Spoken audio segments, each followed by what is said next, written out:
विशाल सागर पर सेतु का निर्माण कार्य आरंभ हुआ। नल नील वानरों द्वारा लाए गए पत्थरों को काट छांट कर ऐसा आकार देने लगे जिससे वो पानी में डूबते ही नहीं थे। वानर राज सुग्रीव निगरानी के कार्य में लगे थे और हनुमान बड़ी बड़ी चट्टानों को इकट्ठा करने में जुटे थे। दूसरी ओर लंकेश रावण राम की सेना का सामना करने की तैयारी में लग गया। पर जब ये मंदोदरी को पता लगा तो वो व्याकुल होकर अपने पति रावण के पास पहुंची।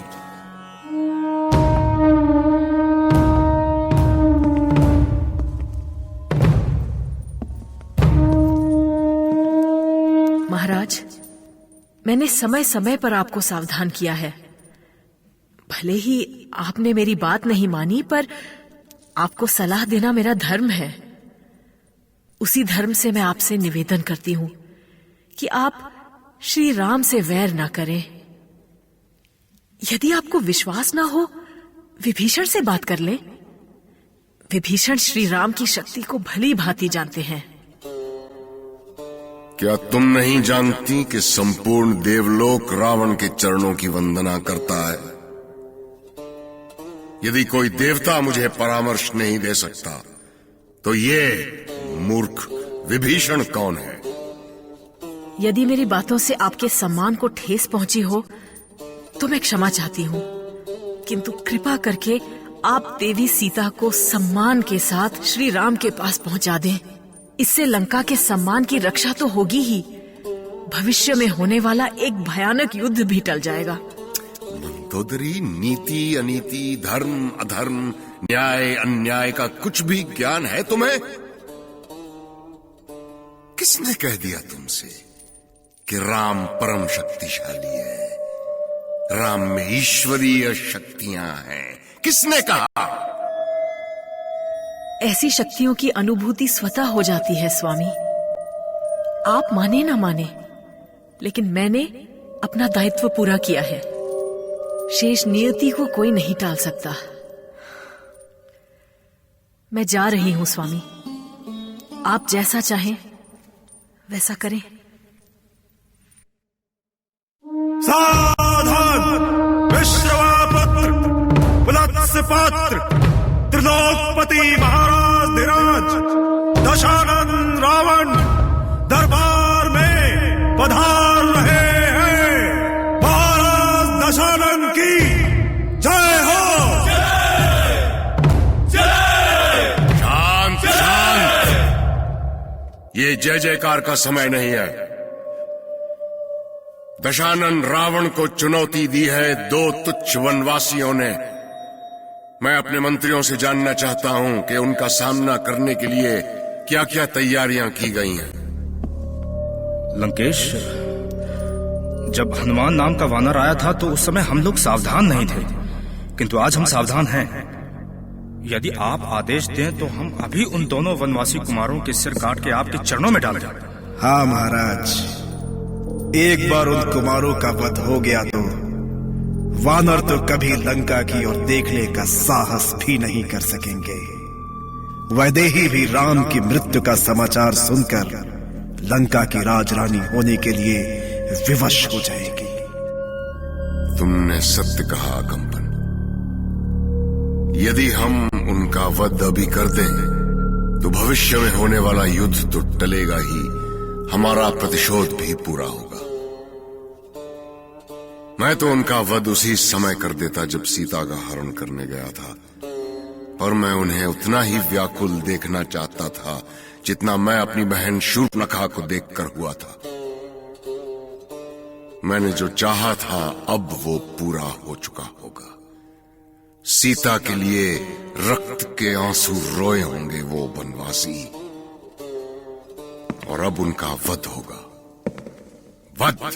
क्षमा करें तात, ये हर्ष का विषय है कि लंका में ऐसे योद्धा हैं जो शत्रुओं से भयभीत नहीं हैं। मैं उन वीरों का अभिनंदन करता हूं, किंतु महाराज रावण, जिस युद्ध की हम तैयारी कर रहे हैं क्या वो नीति संगत है? क्या इस युद्ध में लंका का कोई भला होने वाला है? क्या ये युद्ध किसी धर्म की रक्षा के लिए हो रहा है? बंद करो ये प्रलाप। ये प्रलाप नहीं है राजन। श्री राम आपका राज्य छीनने नहीं आ रहे हैं। आपने उनकी पत्नी का हरण किया है और वे अपनी पत्नी को आपके बंधन से मुक्त कराने आ रहे हैं। क्या ये उनका अपराध है? हम तुम्हारे प्रश्नों का उत्तर देने के लिए बाध्य नहीं है विभीषण। फिर भी सुन लो, जिस राम का तुम गुणगान कर रहे हो उसने तुम्हारी बहन शूर्पणखा का अपमान किया है। खर और दूषण तुम्हारे भी भाई थे विभीषण। राम ने उनका वध किया है। यदि तुम केवल ये मानते हो कि हमने सीता का हरण भोग विलास के लिए किया है तो ये तुम्हारी भूल है। हमने प्रतिशोध की भावना से शत्रु की पत्नी का हरण किया है और ये करना हमारा धर्म था। आप नहीं जानते हैं महाराज कि शूर्पणखा ने राम के साथ क्या किया था। यदि तुम जानते हो तो बताओ, कौन सा अपराध किया था शूर्पणखा ने? कौन सा अपराध किया था मेरे भ्राताओं ने? शूर्पणखा ने राम से बलपूर्वक विवाह करना चाहा था और देवी सीता की हत्या करने का प्रयास किया था। खर और दूषण सेना लेकर स्वयं राम से युद्ध करने गए थे और राम ने जो भी किया अपनी प्रतिष्ठा और अपने स्वाभिमान के लिए किया, और वो आज भी जो कर रहे हैं अपनी प्रतिष्ठा और सम्मान की रक्षा के लिए ही कर रहे हैं। विभीषण की बातें सच थी, पर उसके एक एक वचन दशानन के सीने पर बर्छे जैसे चुभ रहे थे। वो तो अपनी शक्ति के मद में ऐसा चूर था कि उसे अधर्म ही धर्म जान पड़ता था। पर विभीषण को पूरा विश्वास था कि वो अपने भाई को समझा सकेगा। पर कितना बल है उनके इस विश्वास में? किसने दी तुम्हें ये सब बुद्धि? किसने दिया ये ज्ञान? कहां से सीखी तुमने ये नीति? क्या तुम मेरे समक्ष राम की महानता सिद्ध करने आए हो? तुम्हारा भ्राता हूं, इसीलिए बार बार तुम्हें क्षमा करता हूं और तुम बार बार अपनी मर्यादा की सीमाएं पार कर जाते हो। तुम नहीं जानते कि इसका दंड क्या हो सकता है? तुम्हारी तरह कायर दुर्बल नहीं है रावण। रावण ने अपनी वीरता का डंका संपूर्ण त्रिलोक में पीटा है और आज भी उसकी वही वीरता राम को चुनौती दे रही है। रावण युद्ध में समर्थ है विभीषण, और वो युद्ध अवश्य करेगा। हे दशानन, मुझे आपकी शक्ति और वीरता पर तनिक भी संदेह नहीं है, किंतु मैं लंका वासियों के हित के लिए कह रहा हूं। आप स्वयं अपने हाथों से लंका वासियों की मृत्यु का आयोजन क्यों कर रहे हैं? आपका भला इसी में है कि सीता को सम्मान के साथ श्री राम के पास वापस भेज दें।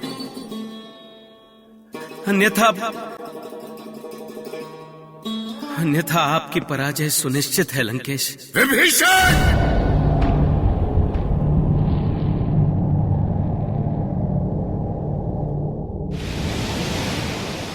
प्रभु, सेतु बनाने का कार्य तीव्र गति से चल रहा है।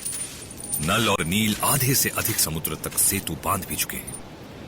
मैं कार्यस्थल से ही लौट रहा हूं हनुमान। जानते हो, मेरी दृष्टि एक गिलहरी पर पड़ी जो छोटे छोटे कंकड़ अपने मुंह में दबाए सेतु बनाने में अपना योगदान दे रही थी। सब अपनी आस्था से इस कार्य में सहयोग दे रहे हैं प्रभु।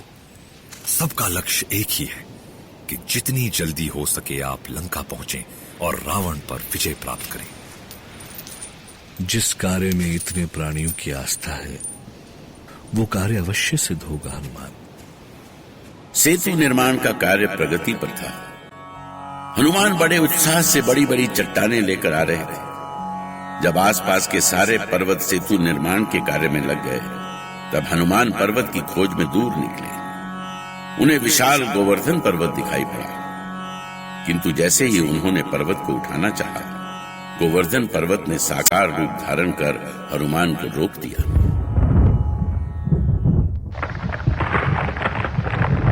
ये मुझे कहां ले जा रहे हैं पवन पुत्र? मैं इस क्षेत्र का अकेला पर्वत हूं। इस क्षेत्र के वन और कृषि मुझ पर ही टिकी हुई हैं।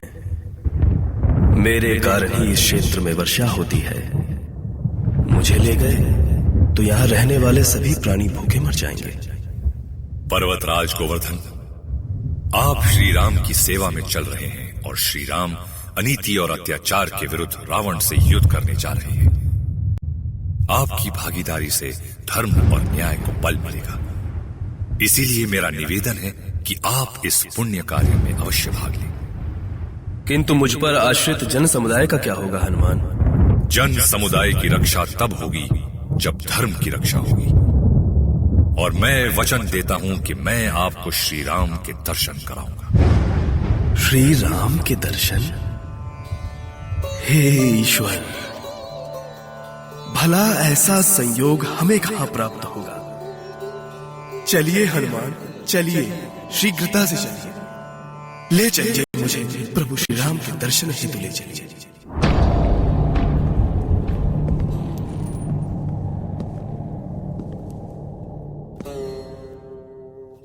मेरा अभिवादन स्वीकार करे तात।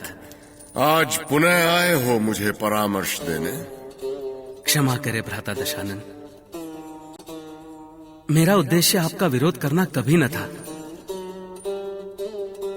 आपके भ्राता के रूप में या राज्यसभा के सदस्य के रूप में जो भी कर रहा हूं, आपके और लंका के हित में कर रहा हूं। आपसे निवेदन है कि आप मेरी बात शांत मन से सुने और उस पर गंभीरता से विचार करें। क्या कहना चाहते हो?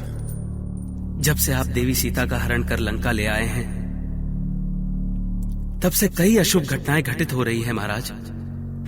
कौन सी अशुभ घटनाएं? राजकुल की एकता खंडित हो गई है। हनुमान ने पूरी लंका जला दी और अब लंका पर युद्ध के बादल मंडरा रहे हैं। ये सब तुम्हारे लिए अशुभ संकेत होंगे विभीषण, किंतु हमारे लिए बस एक नई चुनौती से अधिक कुछ नहीं।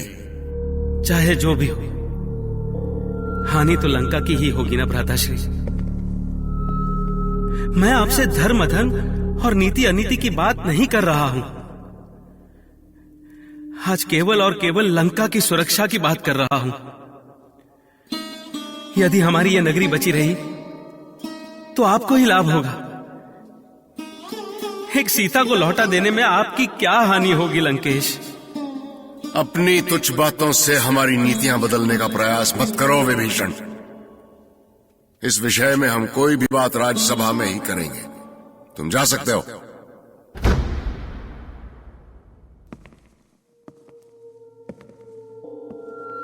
स्वामी, अब कौन सी चिंता खाई जा रही है आपको?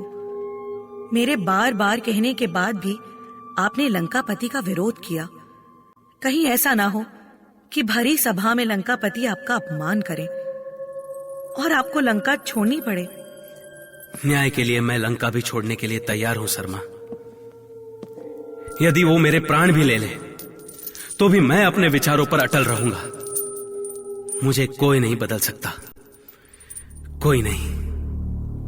विभीषण के अथक प्रयासों से लंकापति रावण के आदेश पर विशेष सभा बुलाई गई।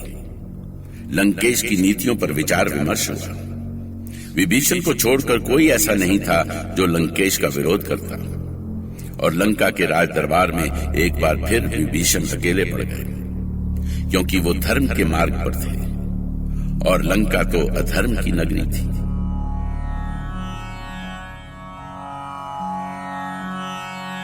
ज्ञान धर्म भरी सन्मत बानी, काहे विभीषण नीति बखानी। सुनत दशानन गरज उठा फिर, सुनत दशानन गरज उठा फिर खल तो ही मृत्यु बुलावन ठानी।